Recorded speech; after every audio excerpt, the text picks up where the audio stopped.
یہ ہے کہ یوسف رضا گیلانی کو تنہا چھوڑ دیا نا سر.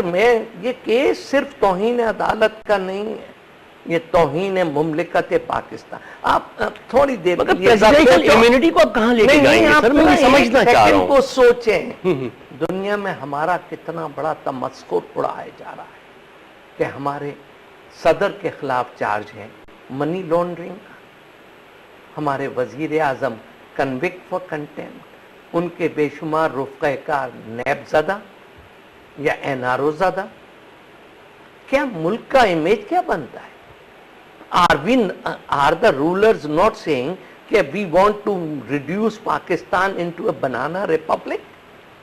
مجھے دنیا میں اس ملک کا نام بتا دو جہاں کے یہ حالات ہو, وہاں کے صدر کو منی لانڈرنگ کا چارج کا سامنا ہو, وہاں کے وزیر اعظم کو توہین عدالت کا مجرم قرار دیا جائے, وہاں کے بے شمار نیب زدہ اور این آر او زدہ 8,000 سے زیادہ ہیں بھائی, جی جو اقتدار میں بیٹھے بھی ہیں, کچھ اقتدار سے باہر بھی ہیں. ایک پولیٹیکل ڈیل تھی. نہیں ڈیل نہیں تھی. نو, بے نظیر بڑوں کے بے نظیر شہید این آر او کے نو سر, آئی ڈیٹیسٹ. بلکہ میں نے امریکہ کے ڈیفینس سیکٹری نے کنڈولیزا رائس نے اپنی کتاب میں میرے اس نقطۂ نظر کی تائید کر دی کہ یہ ڈیل اگست میں ضرور بنی تھی, لیکن جب اکتوبر میں بے نظیر بھٹو شہید تشریف لائیں اور ان کے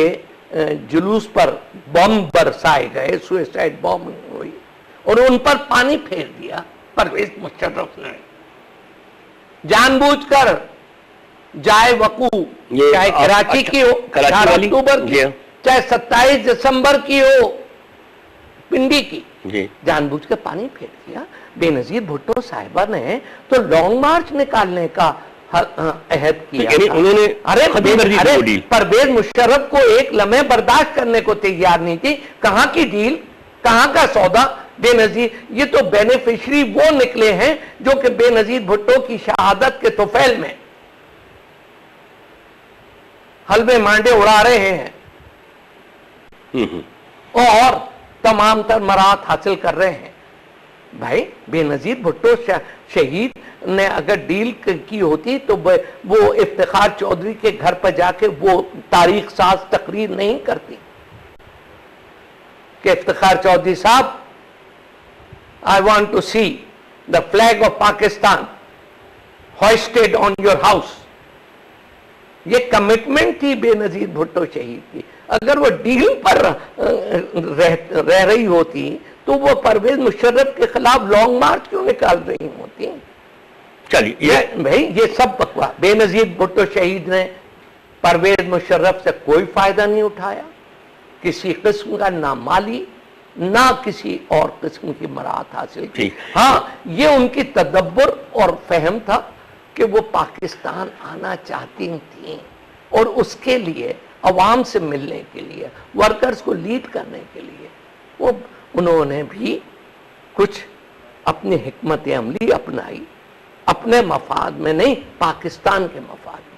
آج بے نظیر بھٹو زندہ ہوتی تو پاکستان میں یہ دہشت گردی کا سیلاب نہیں بہ رہا ہوتا. چترال سے لے کر گلگت سے لے کر اسکردو سے لے کر پنجاب تک, فرنٹیئر پختونخوا میں اور کراچی میں اور سندھ میں اور بلوچستان میں یہ دہشت گردی کا سیلاب بہ رہا ہے ان چیکڈ ان اینڈ. اور پھر کہتے ہیں ایجنسیز کو نہیں معلوم. یہ میں مانتا ہی نہیں ہوں کہ ایجنسیز کو نہیں معلوم. ارے یہاں تو انتہا ہوئی ہے. مجھے ابھی پتہ چلا کچھ بلوچستان کے حکام سے کہ وہ 4 روسی شہری جنہیں ہماری فوجوں نے چیچن نہیں تھے وہ رشین جی ان کا ڈیتھ سرٹیفکیٹ اور ان کے پوسٹ مارٹم کی رپورٹ اور ان کے پاسپورٹ وغیرہ ابھی تک ان کے لوائقین اور ان کی ایمبیسی کو نہیں دیے گئے.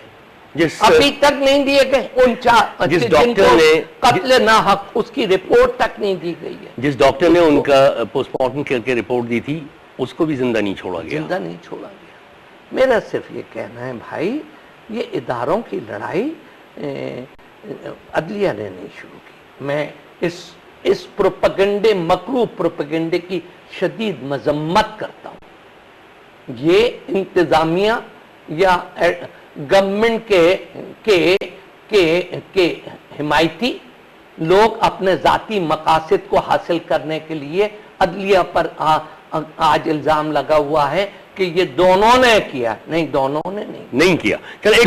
دونوں کر ہی نہیں سکتے. یا تو آپ کہہ دیں این آر او کو حکومت نے خود نہیں تسلیم کیا, نیشنل اسمبلی سے نہیں پاس کرایا. عدلیہ میں جب یہ کیس آیا تو اس کو کہا انہوں نے, انہی کے دوستوں نے کیس فائل کیے جو آج کہہ رہے ہیں کہ عدلیہ جو ہے تصادم کی راہ سے دستبردار ہو جائے. انہوں نے ہی کیس فائل کیا تھا, پٹیشنر بنے تھے کہ این آر او کے فائدہ اٹھانے والے بینیفیشریز کے خلاف ایکشن لیا جائے. تو حکومت نے کیا کہا, رائٹنگ میں کہا, میرے پاس اس کی کاپی ہے, that we do not support or defend NRO. Yeah, I remember that. اب آپ NRO کو نہیں ڈیفینڈ کر رہے اور پھر NRO کے خلاف جب ججمنٹ پاس ہوتا ہے تو نام نہاد شہری آزادیوں کے علمبردار کھڑے ہو جاتے ہیں کہ عدلیہ زیادتی کر رہی ہے. ابھی تو ہیومن رائٹ میں آج بھی ہوں اور ہمیشہ رہوں گا اور حق کی بات کروں گا اور کسی کے فیور میں نہیں, کسی کے ڈر سے نہیں. جو اصل بات میں درست سمجھوں گا اس کو میں کہوں گا. ایک بریک کا وقت ہو رہا ہے, ایک کوئک بریک پہ جاتے ہیں, بریک سے واپس آتے ہیں. کچھ اور سوالات ہیں میرے پاس, میں چاہوں گا کہ آپ ان پہ بھی روشنی ڈالیں. خواتین حضرات, اقبال حیدر صاحب سے یہ دلچسپ گفتگو جاری ہے, کہیں جائیے گا مت. ایک چھوٹے سے بریک کا وقت ہو رہا ہے, چھوٹے سے بریک پہ جا رہا ہوں. ویلکم بیک خواتین حضرات, آپ دیکھ رہے ہیں لیٹس ٹاک میرے ساتھ انجم رضوی کے ساتھ, اور اسٹوڈیو میں میرے ساتھ موجود ہیں سابق وزیر قانون, سابق سینیٹر محترم اقبال حیدر صاحب. اور بحث ہو رہی تھی سپریم کورٹ کے اس فیصلے پہ, بلکہ میں تو اس ڈیبیٹ کو اکیڈمک ہی کہہ رہا ہوں کیونکہ مجھے بھی بہت کچھ سیکھنے کا موقع مل رہا ہے, سینئر قانوندان ہے, اور ہم سمجھنا چاہ رہے ہیں کہ یہ سارا عمل جو ہے اس میں فائدہ کس کو پہنچ رہا ہے, ہو از دا ہیرو, ہو از دا ولن, یہ سارے سوالات ہیں میرے ذہن میں. مگر اقبال حیدر صاحب, اس سے پہلے ایک میں کوٹ کرنا چاہوں گا ایک چیز. علی احمد کرد صاحب آپ کی وکلا تحریک کے بڑے سرخیل رہنما تھے, بلکہ سپریم کورٹ بار ایسوسی ایشن کے پریسیڈنٹ بھی تھے جب چیف جسٹس افتخار احمد چودھری ری انسٹیٹ ہوئے تھے. لیکن جب ان کے فیبل جب ان کو دیا تھا, جب ان کے ٹینیور ختم ہوا تھا, تو ان کی وہ اسپیچ انٹرنیٹ پہ بھی ہے جس میں ان کے بڑے مشہور جملے تھے کہ نتھنگ ہیز چینج, کچھ نہیں بدلا, میں آج بھی بینچ پہ فرعونوں کو بیٹھا دیکھ رہا ہوں. پھر آسما جہانگیر صاحبہ نے کسی ایک اسپیچ میں جوڈیشل ایکٹیوزم کی اصطلاح استعمال کی تھی. تو کچھ ریزرویشنز, اس کا مطلب ہے کہ آپ وکلا میں بھی تو ہیں نا, ایک جوڈیشل ایکٹیوزم کہہ لیجئے یا what ever you call it, کہ ایک ہائپر نیچر کی سپریم کورٹ کا جو ایک ہائپر نیچر ہے. دیکھیے, افراد کے بیانات ان کی اپنی اوپینین ہے جس سے میں اختلاف کرتا ہوں. یہ بات حقیقت پر مبنی ہے کہ بہت وکلا کا ایک بڑا حصہ حکومت کی حمایت کر رہا ہے. حکومت کی ہر ناجائز, غیر قانونی, غیر اخلاقی, دہشت گردی, لا قانونیت, زیرو گورننس کی بھی حمایت کر رہے ہیں. میں صرف یہ پوچھتا ہوں کہ عوام کا قتل عام ہو رہا ہے, چترال مسلسل ہو رہا ہے, اور اس پر خاموش رہنا کیا یہ مجرمانہ خاموشی نہیں؟ میں کس کو کنڈیم نہ کروں, حکومت کو کروں گا. ایک حکومت کو کرتا ہوں اور ایجنسیز کو کرتا ہوں. یار اتنا قتل عام ہو رہا ہے, راکٹ چل رہے ہیں, مشین گنیں استعمال ہو رہی ہیں, اینٹی ایئر کرافٹ گنز بھی استعمال ہوئی ہیں اس مملکت میں. 900 سے زیادہ اسکولوں کو صرف پختونخوا میں ڈیمولش کیا ہے ان طالبان نے. اور طالبان کے حمایتی کون ہیں؟ نام نہاد دفاع پاکستان کے دعوے دار. کبھی وہ طالبان کو یا سوئسائڈ بومنگ کی یا یہ قتل و غارت گری کی یا مگر وہ دہشت گردی حکومت کی مذمت نہیں کریں مگر گے. وہ حکومت کی سپورٹ تو نہیں کر رہے نا, وہ تو اپوزیشن میں ہے نا, دفاع پاکستان کونسل. دفاع پاکستان حکومت کی سپورٹ کرے نہ کرے, پاکستان کے عوام کے قاتلوں کی مذمت تو کریں. یہ کیا مطلب؟ نہیں اس میں نہیں یہ کیسے ہے؟ نو, یہ تو ایک ہوا, اجلاس ہوا تھا 2 مئی سن 2010 کو لاہور میں. تمام مذہبی جماعتوں نے متفقہ طور پر یہ فیصلہ کیا تھا کہ ہم طالبان کی دہشت گردی کی مذمت نہیں کریں گے, وہی جو آج دفاع پاکستان کا حصہ ہے. اس میں جماعت اسلامی بھی شامل تھی, وہاں پر JUI بھی شامل, اور سوئسائڈ بومنگ کی ہم مذمت نہیں کریں گے. اور اس کی میزبانی کس نے کی تھی؟ جو اپنے آپ کو بڑے پرامن ظاہر کرتے ہیں ظاہراً, تبلیغی جماعت, جن کا کہ ہر سال ایک بہت بڑا تبلیغی اجتماع ہوتا ہے. وہ اپنے آپ کو کہتے ہیں ہم تو بڑے پرامن ہیں لیکن ہم دہشت گردی کی مذمت نہیں کریں. یہ کیسے پرامن لوگ ہیں جو دہشت گردی کی اور عوام کے قتل عام کی, فرقہ واریت کی, اہل تشیع کا قتل عام ہو رہا ہے ہر طرف سے. ہاں احمدیوں کے خلاف, اسماعیلی احمدی قادیانیوں کی مسجد میں نماز پڑھتے ہوئے انہیں قتل کر دیا گیا, اور اس کی مذمت کسی مذہبی جماعت نے نہیں کی.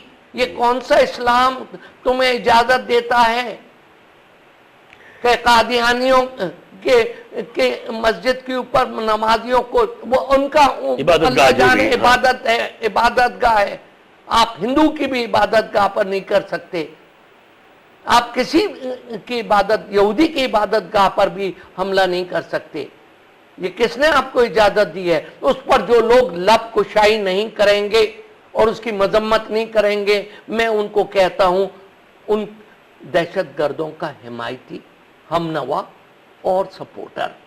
ٹھیک ہے, مگر اب یہ پرائم منسٹر کیا کریں گے؟ منسٹر کچھ نہیں کر رہے. میں ان کو یہ بتائیے, پرائم منسٹر کا ایک ٹرپ آنے والا ہے UK کا, اب ہاؤ ٹو ہینڈل اٹ, مطلب کیا ہوگا؟ ایک سزا یافتہ پرائم منسٹر, عزت مآب سزا یافتہ پرائم منسٹر, یہ کچھ ٹائٹلز وغیرہ لکھے جائیں گے؟ ایک بات ہے, پرائم منسٹر کے ہمت کی داد دینی پڑتی ہے کہ اس کنوکشن کے بعد بھی ان میں اتنا حوصلہ ہے. مگر صاحب وہ تو پولیٹیکل شہید بننا چاہ رہے تھے, وہ تو ذرا سا درجہ رہ گیا دنیا کا دورہ کر سکے.